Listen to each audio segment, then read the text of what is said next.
Good morning, general biology. I say morning because I'm recording this on a Saturday morning. Everybody's asleep in my house, and I'm sitting here talking to you.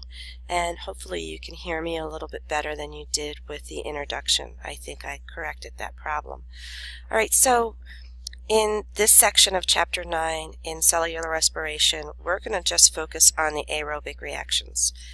We will spend time on the anaerobic reactions, but not as much time on those. So if you remember, in Chapter 8, the reactions of photosynthesis happened in the chloroplast.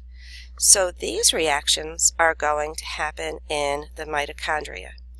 And you might have heard me say at one point or the other, the more active the cell is, the more energy it needs, so the more mitochondria it will have. Because it's going to be the mitochondria, remember it's nicknamed the powerhouse of the cell, where these reactions take place, where these ATP molecules are produced. And again, just like the chloroplast had special parts about its organelle where the reactions took place, so does the mitochondria. So there's a lot of similar relationships. So here's the mitochondria. We've cut it open so that you could see the inside of it. It has an outer membrane. In between that outer membrane and the inner area, there's an inner membrane. And this inner membrane that you see here, that says inner membrane, is actually named cristae. And if you notice, the cristae is done in folds. And these folds increase the surface area for the reactions to take place. Now it's a membrane. So let's think about membranes. They're phospholipid bilayers. They've got proteins embedded in them. Some of those proteins are structural proteins. Some of those proteins are transport proteins. We learned in Chapter 8 that some proteins are called ion pumps. And what did they pump? Ions, hydrogen ions, okay? So guess what? This membrane is going to be made in much the same way. It's going to have proteins embedded in it. Some of those proteins are going to be regular transport proteins. Some of those proteins are going to be ion pumps. We're going to see something missing in our membrane, in the mitochondria, that we saw in the membranes of the thylakoids and the chloroplasts. We had photosystems in those thylakoids because they needed to trap the energy of light for the reactions to happen. We're not going to have photosystems in here. So if you can kind of guess and apply what I'm saying, I'm telling you in not so many words, or a few words, that we're going to learn that this membrane has electron transport chains in it. So electron transport chains, as we learned from the last chapter, they transport electrons. And those electrons are going to be used to power the pumps, and the pumps are going to be pulling hydrogen ions against the gradient, going from a low concentration to a high concentration.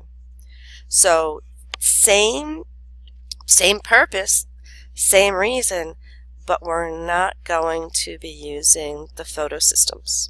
So we're going to get our energy in a different way. What did we see in Chapter 8? That was an electron carrier. I can hear you all saying it. I can feel your thinking, Mrs. Saunders, NADPH and NADH, or NAD+, excuse me. And yes, we're going to see similar carrier compounds just like that. So we'll be introducing those later on that will carry the energy so that the ion pumps can work. Now think about this. What energy did they carry? They carried electrons attached to hydrogens. You are so right. So they're going to drop off those electrons to power those ion pumps, to pull hydrogen ions against the gradient.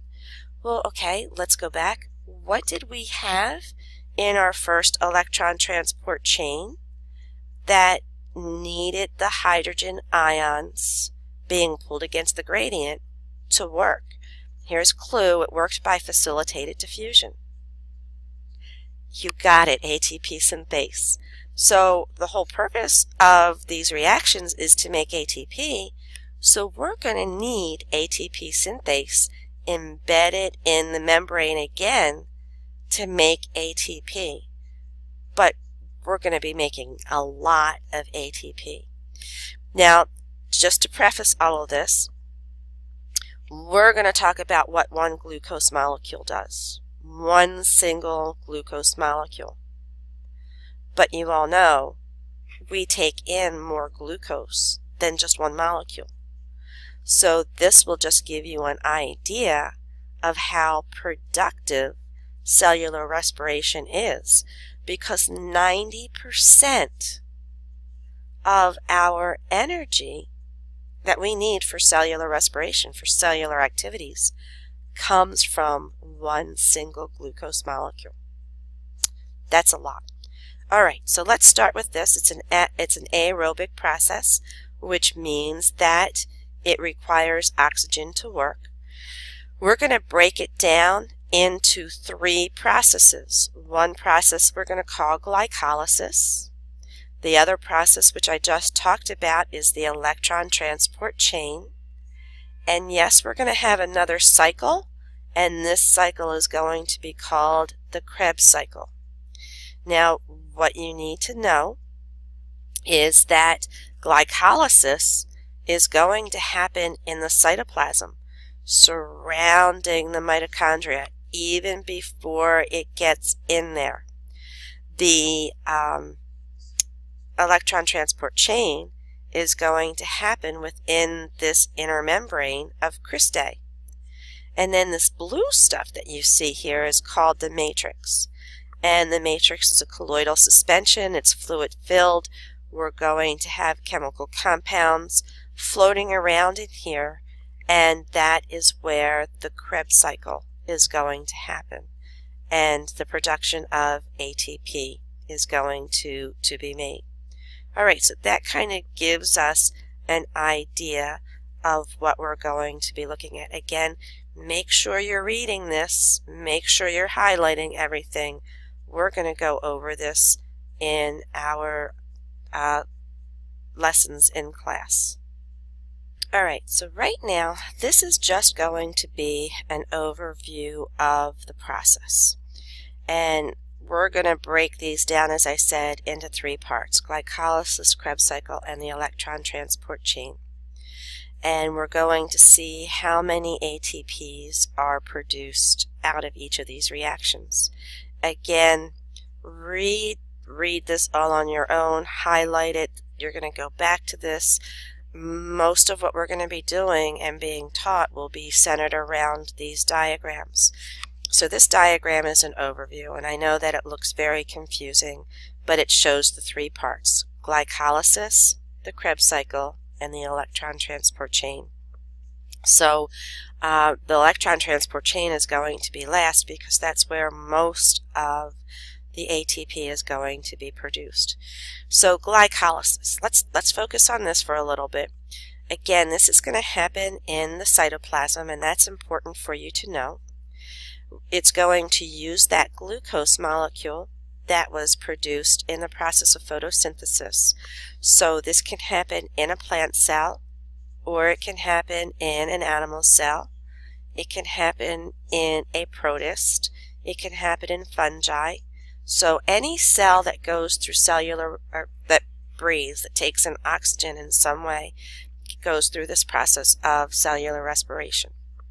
So the glucose molecule needs to be broken down before it can enter through the membrane of the mitochondria. It's too big to pass through the membrane, so it has to be broken down. And that's what glycolysis is. It's the breaking down of that glucose molecule.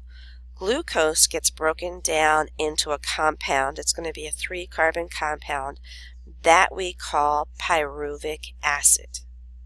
It's going to be that pyruvic acid that can actually pass through the membrane of the mitochondria. Anytime we break down an endergonic molecule like glucose, we're going to get energy that's going to be released, and that energy is going to be ATP. All right, that pyruvic acid is going to come in. It'll diffuse into the mitochondria. It'll pass through this inner membrane space, and it'll move right into the matrix, into the center, and it will enter a cycle of chemical reactions. So I already told you that in this matrix there's going to be chemical compounds that are suspended. So the pyruvic acid will react with the chemical compounds that are suspended within there. And those reactions, that cycle of reactions, will produce some more ATP. And some energy carriers. We're still going to have energy carriers. I should have told you that when glycolysis happens, we're going to get some energy carriers out of that as well. And we're going to give them different, similar names, but different names. And those energy carriers are going to be used in the electron transport chain. So the Krebs cycle, its purpose is to actually be an energy extracting reaction, a cycle of reactions, so that it can produce those energy carriers that will be used to transport the electrons in the electron transport chain. As we make those energy carriers, we're going to get some ATP from this process. And then the third set of reactions will be that electron transport chain, where the energy carriers that are bringing in the electrons will drop off those electrons to fuel not only one ion pump, but to fuel 3 ion pumps, so that hydrogen can be transported against the gradient to activate that ATP synthase to make ATP.